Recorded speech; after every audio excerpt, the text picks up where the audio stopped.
He said in the Quran, chapter 7, verse 129, the people of Moses replied, we were oppressed before your coming to us and after it. Moses said, your Lord will soon destroy your enemy and make you rulers in the land. Then he will see how you act. What does that mean? To see how you act. It means that sometimes Allah subhanahu wa ta'ala doesn't just give a people a land because they're so special. Allah gives a land to a people sometimes as a test. What will you do? Will you be true to your promise and your covenant that you made with Allah?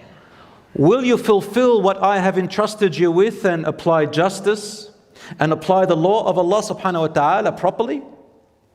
Will you spread corruption in the land and uproot its people, for example, and kill and shed blood?